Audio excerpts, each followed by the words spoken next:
Good morning बच्चों, मैं जितेंद्र कुमार शर्मा स्वागत करता हूं आपका आज की कक्षा में। आज की कक्षा में बच्चों हम पढ़ने वाले हैं कक्षा 3 की पर्यावरण अध्ययन की पुस्तक अपना परिवेश का 14वां अध्याय, जिसका नाम है आओ मेरे घर।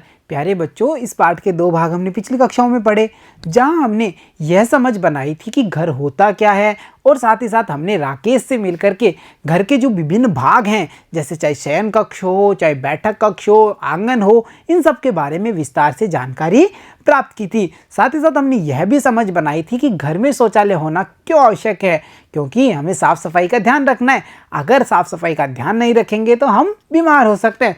प्यारे बच्चों, पाठ को आगे बढ़ाते हैं और आज की कक्षा में हम जानकारी प्राप्त करने वाले हैं तरह तरह के घरों के बारे में।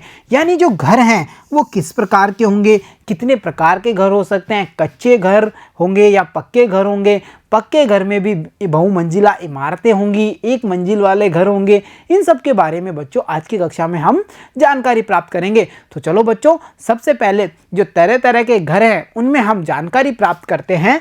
गाड़ी में घर, ये गाड़ी में घर होते कैसे हैं? गाड़ी में घर यानी गाड़ी में तो हमने आज तक ये सुना है कि सवारी करने में, बोझा ढोने के लिए, सामान को एक स्थान से दूसरे स्थान पर ले जाने के लिए गाड़ी का उपयोग किया जाता है, पर इस गाड़ी का उपयोग ही घर के रूप में किया जाता है। ऐसा कैसे होता होगा, या ऐसे कौन से लोग होंगे, या उनकी कौन सी मजबूरी होगी, या इसके पीछे कोई कहानी है? इन सब के बारे में बच्चों आज की कक्षा में हम जानकारी प्राप्त करेंगे। तो चलो बच्चों, देखते हैं तरह तरह के घर में, गाड़ी में घर के बारे में। प्यारे बच्चों, इस चित्र को देखिए। यहाँ बच्चों हमें दिखाई दे रहा है एक प्यारा सा चित्र।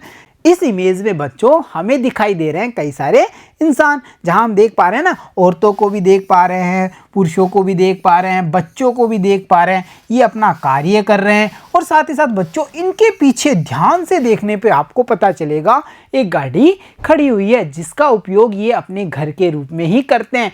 यानी ये गाड़ी ही इनका घर है। ऐसा कैसे होता होगा बच्चों?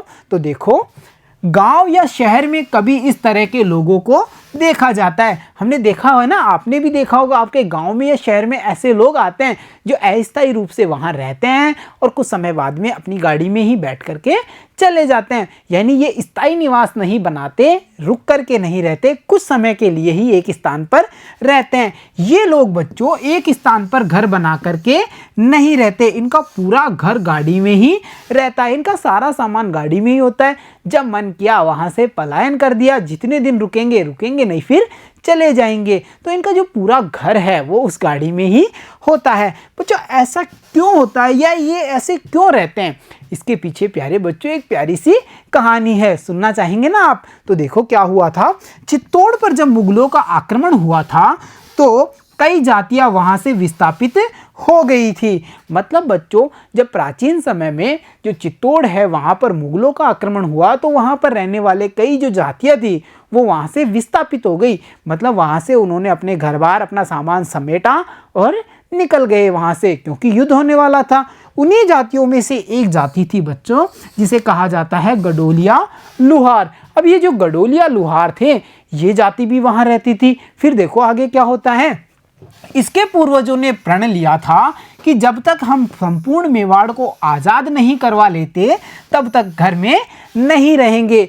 प्यारे बच्चों, जब महाराणा प्रताप और मुगलों में जो ये युद्ध हुआ था उस समय महाराणा प्रताप को जंगल में रहना पड़ा था। तो जब जंगल में महाराणा रह रहे थे तो जो गडोलिया लुहार थे उन्होंने भी ये प्रण लिया था कि जब तक महाराणा चित्तौड़गढ़ दुर्ग में नहीं जाएंगे, वो दुर्ग को विजय नहीं करेंगे, तब तक हम भी एक स्थान पर घर बना करके नहीं रहेंगे, हम भी महाराणा के साथ ही जंगलों में रहेंगे। और फिर क्या था, वे घर का त्याग कर महाराणा के साथ जंगलों में रहने लग गए। और यहाँ बच्चों हम देख पा रहे हैं जो चित्तौड़ का युद्ध था उसकी इमेज को।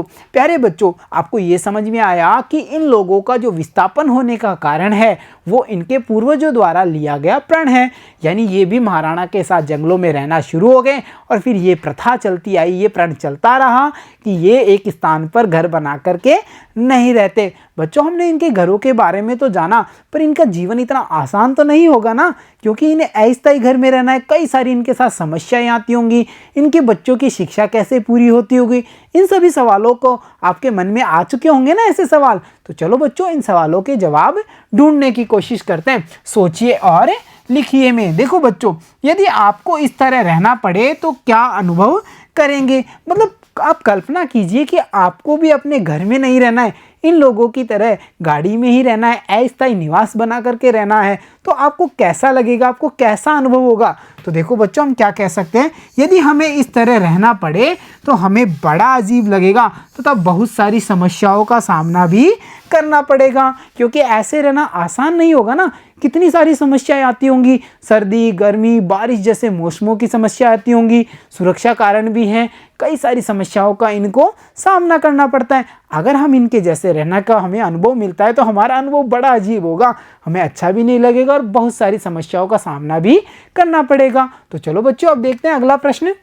उन्हें सर्दी, गर्मी, बरसात में किस तरह की समस्याएं आती होंगी। तो बच्चों जाहिर सी बात है, जब सर्दी होगी तो उन्हें ठंडी हवाओं से, गर्मी में उन्हें लू से, तथा बरसात में पानी से भीगने की समस्याएं आती होंगी। साथ ही साथ हम ये कह सकते हैं कि इनके घर गाड़ी में ही होते हैं, अतः इनके पास कमरे नहीं होते, इनके पास शौचालय जैसी सुविधाएं नहीं होंगी, स्नान घर जैसी सुविधाएं नहीं होती, इन्हें खुले में ही शौच जाना पड़ता है और खुले में ही स्नान जैसे कार्य करने पड़ते हैं। तो ये वो सारी समस्याएं जो हम अनुभव कर सकते हैं कि इन लोगों के सामने आती होंगी। तो चलो बच्चों, अब देखते हैं आज का अगला प्रश्न। और हमारा अगला प्रश्न है, इनके बच्चे कहाँ पढ़ने जाते होंगे। शिक्षा सबसे ज़रूरी है।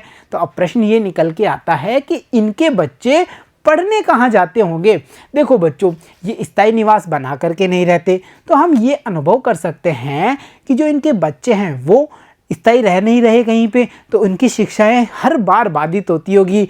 एक महीना किसी स्कूल में गए और फिर वहाँ से जब परिवार पलायन करता है या चला जाता है तो बच्चों की शिक्षा वहीं रुक जाती है और बच्चे भी चले जाते हैं। तो हम क्या समझ पा रहे हैं कि या तो ये स्थिति होती है कि इनके बच्चे पढ़ते ही नहीं हैं, या फिर पढ़ते हैं तो वो अल्प समय के लिए होता है, इनकी बार बार पढ़ाई बाधित होती होगी, या फिर बच्चों जो सरकार द्वारा चल विद्यालय स्थापित किए गए हैं उनके द्वारा इनकी शिक्षा का कार्य पूरा होता होगा। तो ये सब वो तरीके हैं जिनके द्वारा हम अंदाज़ा लगा पा रहे हैं कि इनके बच्चों की शिक्षा कैसी होगी। तो प्यारे बच्चों, आज की कक्षा में हमने जानकारी प्राप्त की तरह तरह के घरों में जो हमारा पहले प्रकार का घर था, यानी गाड़ी में घर, उसके बारे में। साथ ही साथ हमने यह भी जाना कि इसके पीछे कौन सी कहानी जुड़ी हुई है और इन लोगों के साथ कौन कौन सी समस्याएं आती हैं, उनके बारे में आज की इस कक्षा में हमने जानकारी प्राप्त की है। तो प्यारे बच्चों, आज की कक्षा में इतना ही। मिलता हूँ आपसे अगली कक्षा में, तब तक के लिए धन्यवाद बच्चों।